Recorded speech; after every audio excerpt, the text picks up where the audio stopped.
আসসালামু আলাইকুম দর্শক, আপনারা সবাই ভালো আছেন তো?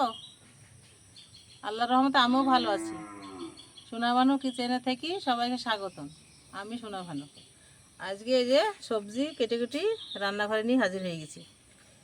রান্নাঘরে এসে কুটা বাছা করতে গেলে অনেক দেরি হয়ে যায়, ভিডিও বড় হয়ে যায়, সেজন্য কুটে নিয়েছি। এইগুলো হলো বোরা, ভাজা হবে। আর এটা আলু আর বেগুন, আর এটা ঝিঙ্গি আর ধুন্দল। এই ঝিঙ্গি ধুন্দল আলু বেগুন দিয়ে একটা তরকারি করব, সবজি। আর এই বুড়াটা ভাজা করব। এক্ষুনি আমি উনুনটা ধরিয়ে দিব। এই উনুনটা ধরিয়ে দিলাম। কড়াইটা গরম হয়ে গেলে এক্ষুনি বুড়া ভাজার জন্যে ঝাল পেঁয়াজ দিয়ে দিব।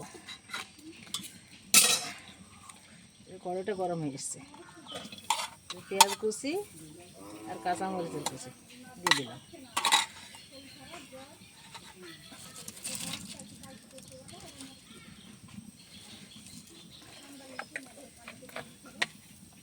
তেল দিলাম, সরিষার তেল।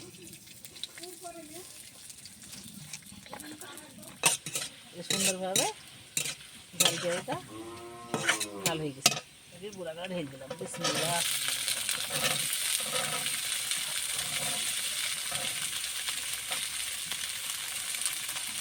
এখন দিব স্বাদ মতন লবণ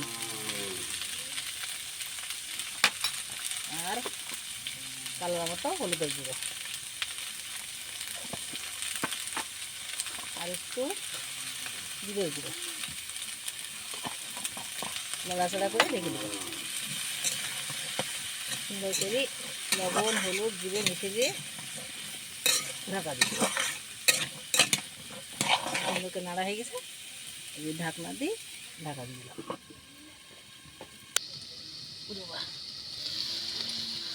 এই যে বড়াটা ভাজতে দিছিলাম না, ঢাকা দিলাম, দেখলেন এই যে নালকা করলাম। একটু লেড়ি দিই আর একটু লাড়লে হয়ে যাবে, সুন্দরভাবে ভাজা হয়ে যাবে। আর একটু ঢাকা দিয়ে দিই। এই যে বড়াটা সুন্দরভাবে ভাজা হয়ে গেছে, এখন ঢেলে নিই।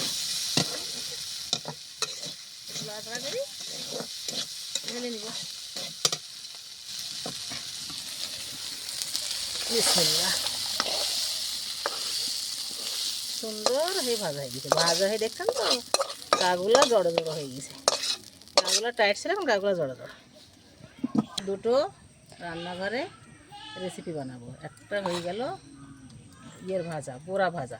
আর একটা হবে আলু বেগুন ঝিঙ্গি আর ধুন্দুলের তরকারি। যে পেঁয়াজ কুচি দিলাম, রসুন ছেঁচা, ঝাল কাটা, এগুলো সব দিয়ে দিলাম। দিয়ে সরিষার তেল দিব। সরিষার তেল দিয়ে নাড়াচাড়া করবো, করার পর ওগুলো কষিয়ে রান্না হবে। সরিষার তেল দিলাম, এখন নাড়াচাড়া করবো।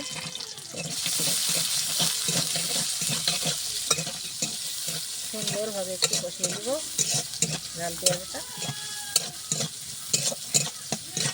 একটু লাল লাল হবে, তখন আলু বেগুন ঝিঙ্গি ধুন্দুল সব দিয়ে এক জায়গায় একটা তরকারি করব।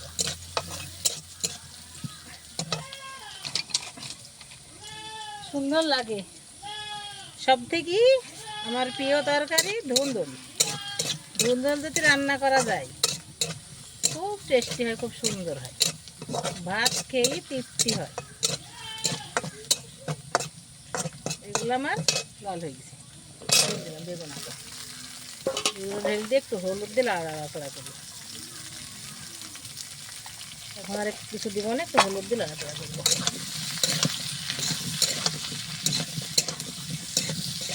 একটু লেড়ে দিব, দিলে পর তারপরে ঝিঙ্গি আর ধুন্দুল দিয়ে দিব।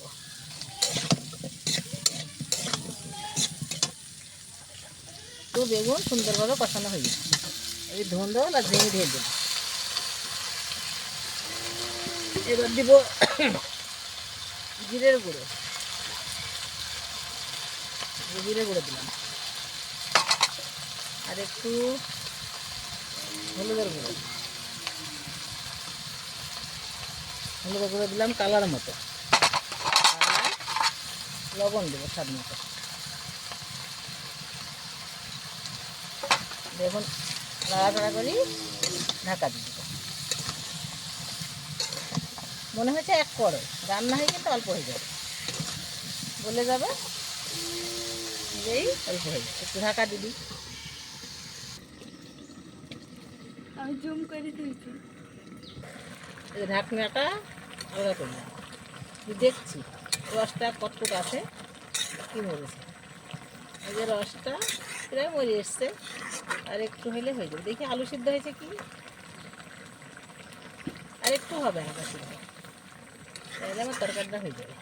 আপনারা পুরো ভিডিওটা দেখছেন তো? কোটা তো সবাই জানে, আমি আজ কোটাটা দেখাইনি, ভিডিও অনেক বড় হয়ে যায়, প্রচুর খাটনি ভিডিওতে।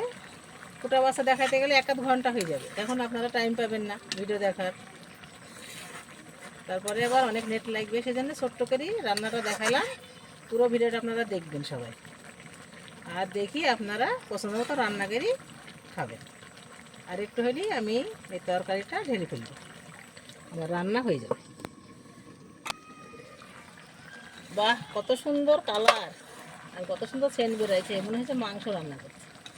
আর তো জানেন আমার বাড়ি আত্মীয় এসছে অনেকজন, আমরা তো 6 জন বাড়িতে আছি, আর 8 জন আত্মীয় এসছে বেড়াইতে।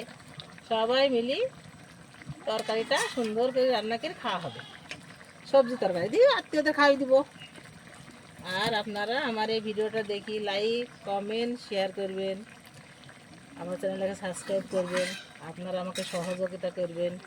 আপনাদের সহযোগিতায় আমি এগিয়ে যাব। আমি প্রচণ্ড দর্শক আপনাদেরকে ভালোবাসি, আপনারাও আমাকে একটু ভালোবাসা দিন।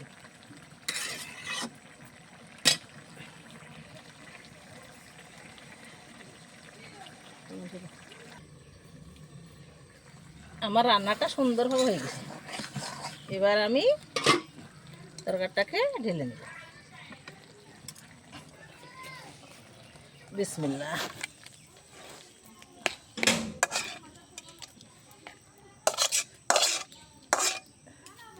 তরকারিটা আমার ঢেলে নিলাম, তরকারিটাতে একটু জিরে ভাজা দিব,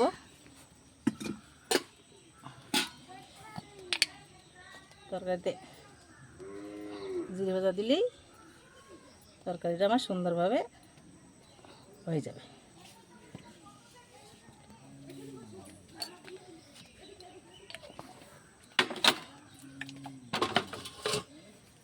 এই দেখেন, এটা হলো বোরা ভাজা, আর এটা হলো বেগুন আলু ঝিঙি আর ধুমা দেখ রসা তরকারি। আমার রেসিপি দুটো রেডি হয়ে গেছে। আপনারা সবাই আমার ভিডিওটা দেখেন, লাইক কমেন্ট শেয়ার করেন, সাবস্ক্রাইব করেন। সবাই আপনারা ভালো থাকেন, সুস্থ থাকেন, সুন্দর থাকেন। আবার দেখা হবে নেক্সট ভিডিওতে। আল্লাহ হাফেজ।